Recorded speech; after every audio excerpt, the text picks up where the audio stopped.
Welcome back to your daily news, but without the libtard propaganda. I'm your host, Aardvarks. Starting out, lobsters, crabs are sentient beings and shouldn't be boiled alive. A UK report says, apparently cephalopods can feel pain. All these new scientific studies show that, 300 to be exact, and they're saying that you shouldn't boil them alive. Which, I don't know how I feel about that.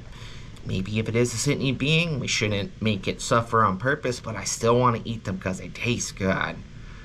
Fuck shrimp though, I don't care how they die. CBS's Face The Nation corrects claim Rittenhouse crossed state lines while armed. So it wasn't until Fox News contacted them to say, hey, now that we have all this evidence that we've seen in the trial firsthand, that maybe you should retract your shitty statements and how you lied and smeared this 17-year-old. Kyle Rittenhouse testified that he did not drive to Kenosha with a weapon. It was not illegal for Rittenhouse to possess that particular weapon, and then they apologized for the oversight in language. And by oversight, they mean shit-tier reporting, because journalists are scum. Illinois Dem blasted for calling Wisconsin Christmas rampage karma. This woman right here, I mean, just look at her. Faces that match opinions. Am I right? It was probably just self-defense.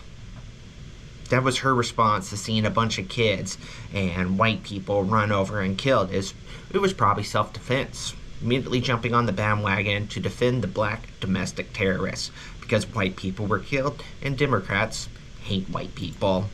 Moving on to Bulgaria, a bus crash killed 46. Some of them were children.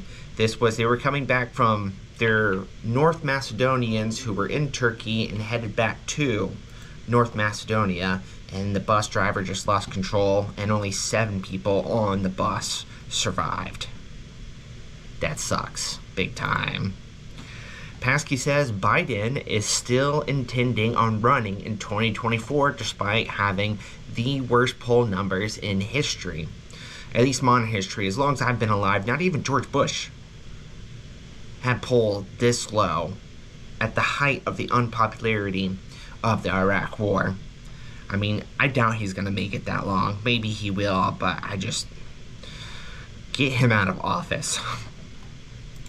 In good news, Michaela Shabazz, daughter of shit-tier human Malcolm X, died. Now this was just, was it 3 days? 2 of the 3 men convicted of killing Malcolm X were exonerated. And just a few days after that, she winds up dead. I think it's suicide. Currently, they're saying there's no foul play involved, but it's a good day. And that's been your daily news, but without the libtard propaganda. I'm your host, Aardvarks.